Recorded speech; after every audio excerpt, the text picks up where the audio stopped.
It's a strange thing, being the shadow of someone who should have been my closest friend, my sister, Lily, always bathed in golden light while I stood in the dark, invisible. Growing up, I learned that love in our family was a currency, and I was always left with the change, the leftover scraps of affection that never filled me. I remember the day Lily won the spelling bee in 3rd grade, her name echoing through the halls, while my heart sank when my parents barely glanced at my perfect report card. The familiar ache of rejection pierced through my chest, a constant reminder of my place in our family hierarchy. Lily's laughter echoed in our home like a haunting melody, one I could never quite join in on. She was the star, and I was just the girl in the audience, clapping a little too loudly to mask my own bitterness. The bullying started subtly, little jabs at my clothes, my hair, my awkwardness, but grew into a relentless barrage of insults that my parents brushed off as just kids being kids. Their dismissive waves felt like a slap to the face, a signal that my pain was unworthy of their attention. When I left for university, it felt like I was escaping from a prison, a place that had stifled my spirit for far too long. I threw myself into my studies, determined to carve out a life that was mine, away from the suffocating shadow of my sister. I met Mark during my sophomore year. He was charming, attentive, and for the first time, I felt seen, not just tolerated. It was intoxicating, the way he looked at me as though I was the only person in the room. Our relationship blossomed, and I thought I was finally free from the chains of my past. I remember the day he proposed. I felt like I was floating, enveloped in a weightless joy. But deep down, I could still hear the echoes of Lily's laughter, mocking my happiness, reminding me that joy was always tinged with tragedy. The wedding was a dream come true, but the moment I walked down the aisle, a small voice in my head whispered that shadows can't be escaped so easily. I tried to shake it off, focusing on Mark's loving gaze, but the ghost of my sister lurked behind every corner, a reminder that betrayal was an inevitable storm on the horizon. It wasn't long after our honeymoon that my world collapsed. Mark confessed to an affair with Lily. My heart shattered into a million pieces, the betrayal twisting inside me like a knife. "I'm sorry, Elsie. It just happened," he said, his voice trembling, but the sincerity felt like salt on an open wound. How could he betray me with my own sister? I confronted Lily, demanding to know how she could do this to me, to her sister. Her laughter rang hollow, devoid of remorse, as she shrugged and said, "You never really needed him anyway, did you?" Those words cut deeper than any knife. She had taken my husband, my happiness, and twisted it into a cruel joke, throwing my worth into question. In my attempt to rebuild my life, I stumbled upon a series of shocking revelations. My parents had been hiding a mountain of secrets, and the more I dug, the more I unearthed it. I found bank statements indicating that Lily had siphoned money from their accounts, money that had funded a secret life I never knew existed. A life that cast a dark shadow over my already fragmented existence. One night, during an explosive argument with my mom, she accidentally revealed the truth that shattered the ground beneath my feet. "You're not even my biological child," she shouted, her face flushed with anger. The words hung in the air, heavy and suffocating, as I stood frozen, grappling with the reality that I had been living a lie. How could they keep this from me? My real mother, someone I had never known, had died under mysterious circumstances shortly after my birth, and suddenly, the world I thought I understood felt like a cruel illusion. The shock of it all was overwhelming, and I felt like I was drowning in a sea of betrayal, not just by my sister, but by my entire family. Who was I if not their daughter? As I began to uncover the truth about my biological mother, I stumbled upon whispers that made my blood run cold. There were hints, vague and unsettling, that suggested Lily had been involved in her death, a fear gnawing at the edges of my sanity. "What have you done?" I whispered to myself, shaking with horror at the thought of my sister's dark legacy. I cut ties with my family, fleeing to a new city under the guise of starting over. But the past has a way of clawing its way back into your life. I settled into a quiet neighborhood, trying to create a safe haven for myself and my child. But the shadows of my former life crept in, whispering dark secrets that refused to let me go. Every creak in the floorboard felt like a harbinger of doom.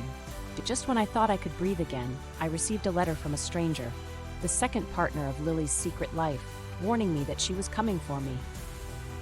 "You think you've escaped her, but she wants what you have," the letter read, and a chill ran down my spine. I felt the walls closing in, fear wrapping around me like a suffocating blanket, tightening with every breath I took. "What do you want from me?" I shouted into the empty room, clutching the letter as if it were a lifeline. My child looked up at me with wide, innocent eyes, completely unaware of the storm brewing just outside our door. I had to protect them. I couldn't let my past destroy this fragile new life I had built. The weight of responsibility felt overwhelming. The days turned into a blur of anxiety and paranoia, each knock on the door sending my heart racing. I became a prisoner in my own mind, constantly looking over my shoulder, waiting for the moment my sister would appear, ready to reclaim her stolen treasure. "I won't let her take you," I promised my child, but deep down I wasn't sure if I could keep that promise. The fear gnawed at my resolve. I began to gather evidence, piecing together the fragments of my family's dark history, determined to confront Lily if she ever came for me. I spoke to old family friends, digging up the past like a grave robber, desperate for answers that eluded me for so long.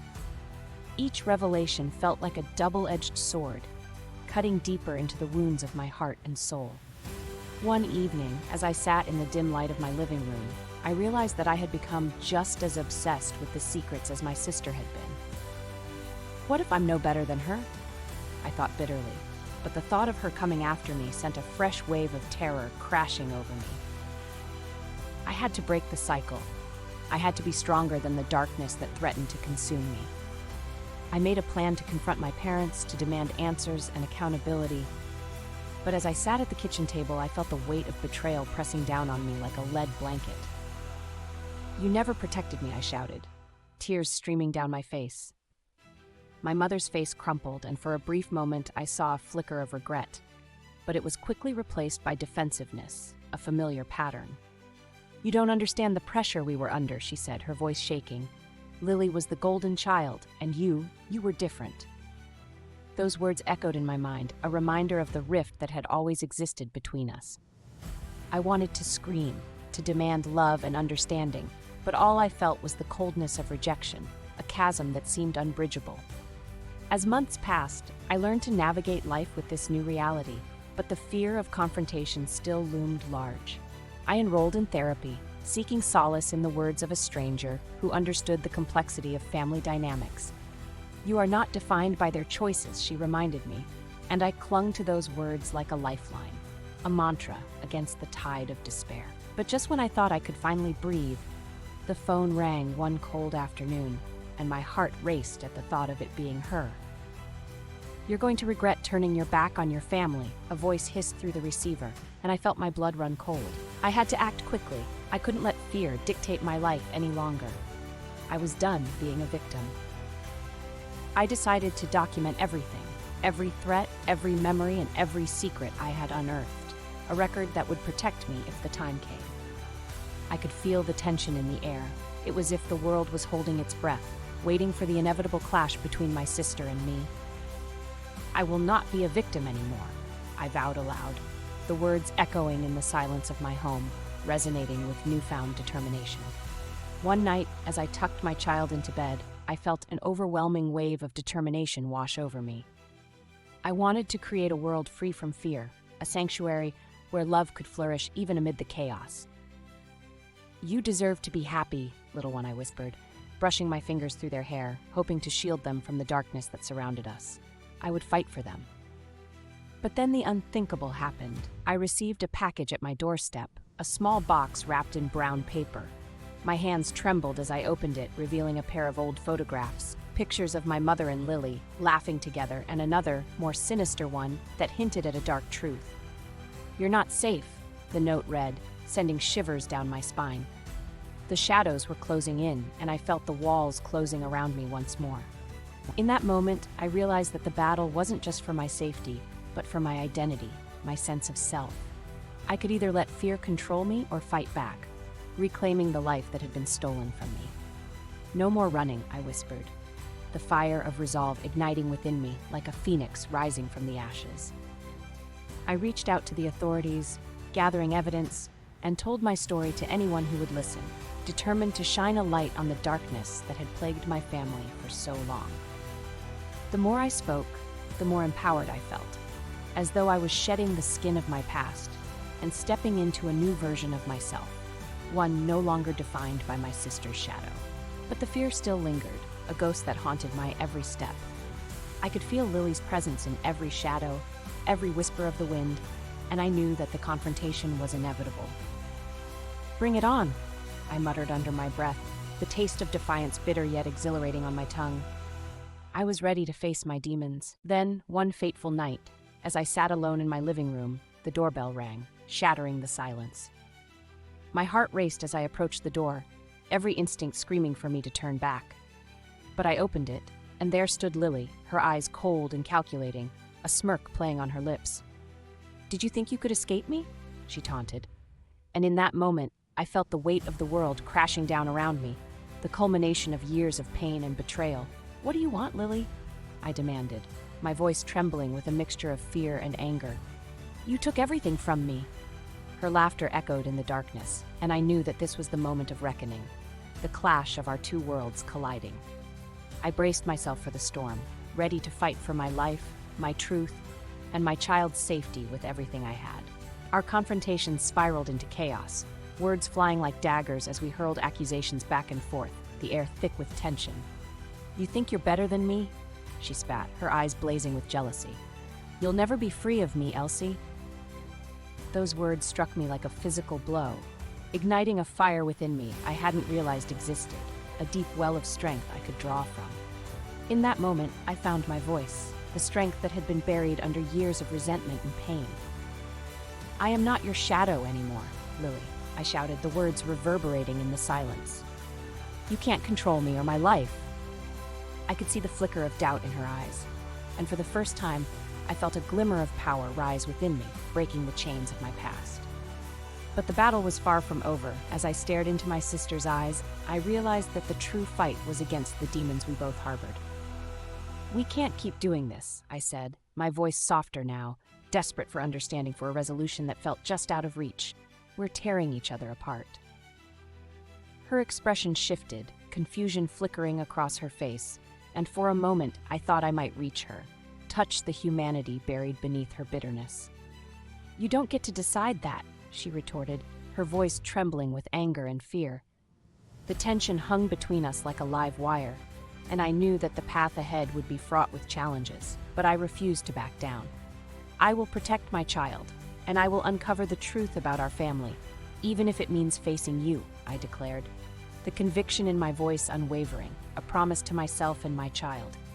As Lily turned to leave, I felt a wave of uncertainty wash over me. But I knew that I had crossed a threshold from which there was no return. I was no longer the victim, paralyzed by fear and betrayal. I was ready to face the storm head-on, ready to reclaim my life. "This isn't over," I warned, and as she walked away, I felt a flicker of hope ignite within me, a spark that could light the way forward. In the days that followed, I prepared for the fight of my life, gathering evidence and building my case, determined to reclaim my narrative. I reached out to my biological mother's friends, desperate for answers. And as I pieced together the fragments of my past, I began to see a clearer picture of who I truly was. "I will rise from the ashes," I promised myself, a mantra that fueled my resolve and lit the path ahead. I knew that the confrontation with Lily was inevitable, but I also realized that I had the power to define my own future. The road ahead would be filled with challenges, dark secrets, and painful truths, but I was no longer afraid. I would not be a pawn in my family's game. I would be the queen, ready to take control of my destiny and forge a new life for my child. And as I embraced the uncertainty of the future, I felt a sense of peace wash over me, a quiet strength that had been dormant for far too long. I had faced the darkness and emerged stronger, ready to fight for my child, my truth, and my place in this world. "This is just the beginning," I whispered, a smile breaking through the weight of the past, as I stepped into the light, determined to create a new legacy, one built on love and resilience, far removed from the toxic chains of my past. Thank you for watching. For more real stories and powerful dramas, be sure to like, subscribe, and explore our Twisted Ancestry channel. If you enjoyed this video, please consider supporting us and transforming your love life with the Make Him Worship You program, linked in the description. It's a game changer for any woman seeking the love she truly deserves.